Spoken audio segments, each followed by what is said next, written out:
እንግዲህ ምን ይመስላችኋል? እኔ እንደተረዳሁ ከሆነ አረበኛው የሚለው ልጆቹን ነው የሚጠይቃት። ልጆቹ የት ሄዱ ነው የሚለው። የት ሄዱ ስትል እሷ ደግሞ እናታቸው መጣም ቤት ይዣቸው እሄዳለሁ ብላለች። መጣም ይዛቸው እሄዳለሁ ነው መሰለኝ የምትለው። እኔ ብዙም አረበኛ አልችልም። እንደዛ ነው ያለችው። ከዛ አንገለኤ ብሎ ገፈተራት ማለት ነው። ወደዛ ሂጂልኝ ብሎ ወረወራት። እንግዲህ የልጅ መያዝ ኃላፊነት ያለባችሁ ልጆች ማለት ነው፣ አረብ ሀገር ላይ የምትኖሩ የልጅ ኃላፊነት ያለባችሁ ልጆቻቸውን ለእናንተ አደራ ብለው ነው የሚሰጡት። ልጆቻቸውን በቃ እናንተ ታያላችሁ፣ እናንተ ትጠብቃላችሁ፣ ታበላላችሁ፣ ታለብሳላችሁ፣ ታጥባላችሁ፣ ሲቆሽሹ ብዙ ነገሮችን ታደርጋላችሁ። ስለዚህ የዚህ ኃላፊነት ያለባችሁ ልጆች ማለት ነው ምንም መዘንጋት የለባችሁም። በአረቡ ዓለም ላይ ያሉ ህዝቦች ለልጆቻቸው በጣም በጣም በጣም ልጆቻቸውን ይወዳሉ። እንዳይናቸው ብሌን ነው የሚያዋቸው ልጆቻቸውን። እንዳይናቸው የተለዩ ናቸው። አረብ ሀገር ላይ ያሉ ሰዎች ማለት ነው በነጮች ዘንድ ልጆቻቸው በጣም የተለዩ ናቸው። ለልጆቻቸው ይሞታሉ። ሁላችንም አንሞትም ማለት አይደለም፣ ግን የእነሱ ለየት ይላል። በቃ ልጆቻቸው አንድ ነገር ሲሆኑ ነው የሚሉት። በቃ ይደነግጣሉ። ልጄ የት ሄደ፣ ልጄ ምን ሆነ፣ ሲያለቅስ ከሰሙ፣ ሲጮህ ሲሰሙት፣ ያንቋርድ ከሰሙ እንኳን ቶሎ ብለው ነው ሐኪም ቤት እየሮጡ የሚሄዱት። የሆነ ነገር ሲሆን ምን ሆነ፣ በተለይ እኛ ሰራተኞች ላይ ደግሞ እንዴት አይናቸውን እንደሚያፈጡ ማለት ነው። ለምሳሌ እኔ አንድ ልጅ መያዝ ቤት ገብቼ ነበርና ልጅቷ አለቀሰች። ከዚያም በኋላ ምን ሆነች፣ ልጅ ምን ሆና ነው? እናትየዋ ባሰች ከልጅቷ ጩኸት እናትየዋ ናት የባሰችው፣ ቤቱን በአንድ እግር ያቆመችው። እንዴ በዛን ሰዓት አንድ ነገር ብትሆንብኝ አስባችሁታል? ምን ልታደርገኝ ነች ሴትዮ? በጣም ችግር ላይ ነበርኩኝ። ብትወድቅብኝ የሆነ ነገር በልታ ወይም ውጣ ወይንም እንትን ብላ። ልጆች አሁን ይልከሰከሳሉ። ልጆችን ስትይዙ ማለት ነው ተጠንቅቃችሁ ያዙ። ስራው ይቅር። ልጆቹ ግን የት እንዳረፉ የት እንዳሉ ማየት አለባችሁ። እናታቸው ደግሞ ከሆነች ይዛ የምትሄደው ደዊና ለአባታቸው አሳውቂ። አባታቸው እንደዚህ አይነት ኃይለኛ ከሆነ ለአባታቸው አሳውቂ። ሲመጣ ልጆች የት ሄዱ ብሎ ይቆጣኛል ብላችሁ ማሳውቅ አለባችሁ። ደውላ እኔ ልጆቹን ይዣቸው ወጥቻለሁ ትባል። እንግዲህ ይቺ ልጅ እንዳፈጠጠ ልጆች የት ሄዱ ብሎ እሷ ላይ ነው ልኩን የተወጣው። ተመልከቱ እስኪ። በሌላው ነገር አልተናደደም። ምን ታርግች ልጅ ልጆች የከዱ የት ትወስዳቸዋለኝ? ምን ታደርጋቸዋለኝ እንዴ? በጣም እኮ ነው ሰራተኛ ላይ ልካቸውን የሚወጡበት ነገር። በጣም ከባድ ነገር ላይ ነው ያለ ነው። እና እህቶቼ ራሳችሁን ጠብቁ። የልጅ ኃላፊነት ያለባችሁ ልጆች ተጠንቀቁ። ልጆቻችሁን በደንብ ያዙ ነው የምለው እኔ ማለት ነው። እና ልጆችን በደንብ በአግባቡ መያዝ አለባችሁ።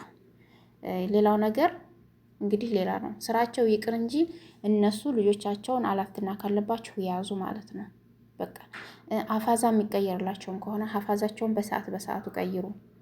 ቂጣቸው ቀላ ካለ የህፃኖቹ ልጆች በጣም ነው የሚጮሁት አረቦቹ። በቃ እንደዛ ነው የሚሆኑት። ስንቶቹ አሉ አሁን በር ዘግተው የሚያለቅሱ ልጆች አሉ። ስንት በስንት ነገር ልጆች ምን ሆኑ? ምግብ እንኳን አልበላ ካለ ለምን አልበላም አለ፣ ምን አርገሹ ነው፣ ምን ሆኖ ነው የሚሉም አሉ፣ የሚያፈጡ ማለት ነው።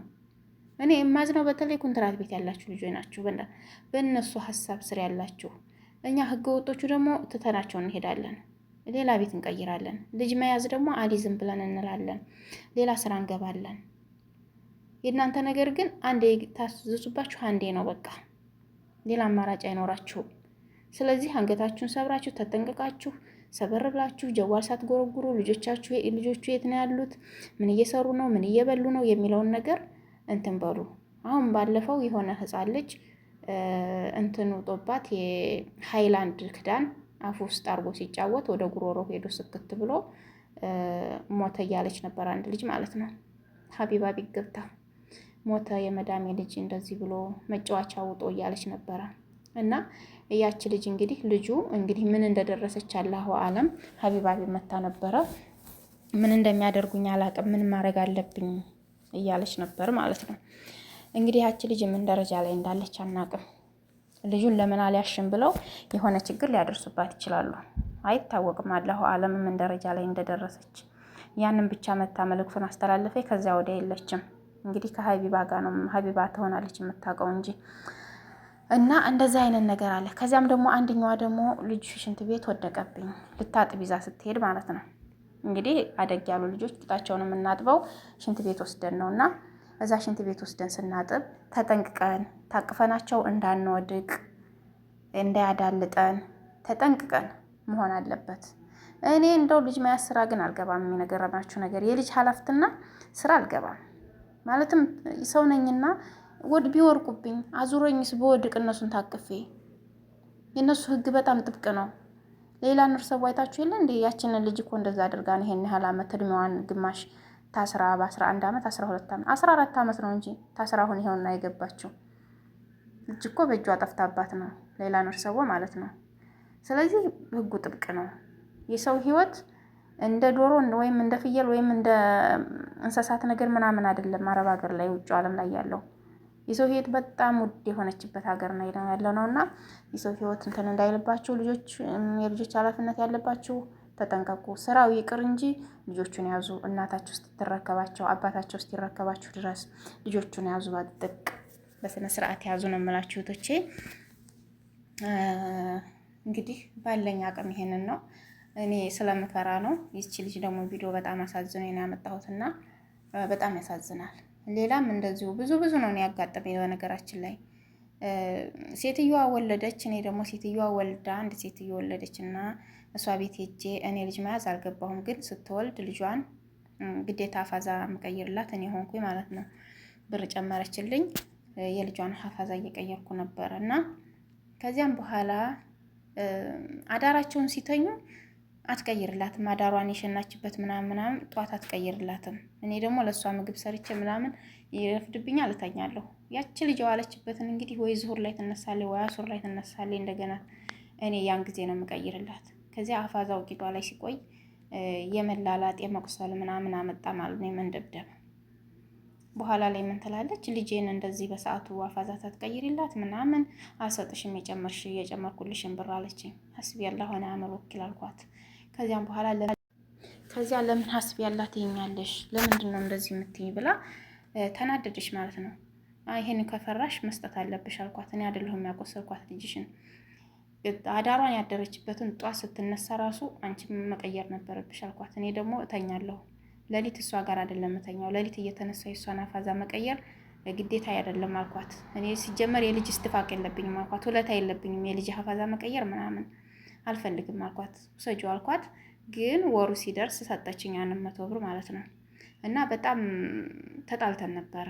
በቃ ለምን ሀስቢ ያለህ አልሺ ብላ ማለት ነው። ሀስቢ ያለህ አላህ ሂሳብሽን ይክፈልሽ እንደማለት ይመስለኛል። እንደዛ ለምን አልሺ ብላ በጣም ተጣልተን ነበረ። ይፈራሉ ሀስቢ ያላህ ስትሏቸው ማለት ነው። ሀስቢ ያላህ ሆነ አመል ወኪል ታላችኋቸው ይፈራሉ አረቦች። ለምን በእኔ ላይ ዱዓ እያደረግሽብኝ ነው የሚሉት። እና እንደዛ በዚህ ምክንያት ተጣልተን ነበረ። ግን ብሬን ሰጠችኝ ወሩ ሲሞላ ማለት ነው።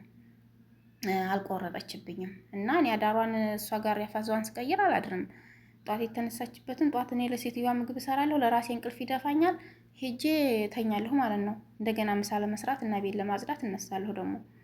እና እንደዚህ እየሆንን ነው እንግዲህ። ስንቶቻችሁ አሁን የመዳን ቤት የቻለው ጉድ ብዙ ነገር አለ። እኛ ደግሞ ያልተሰደርንበት ሀገር የለም።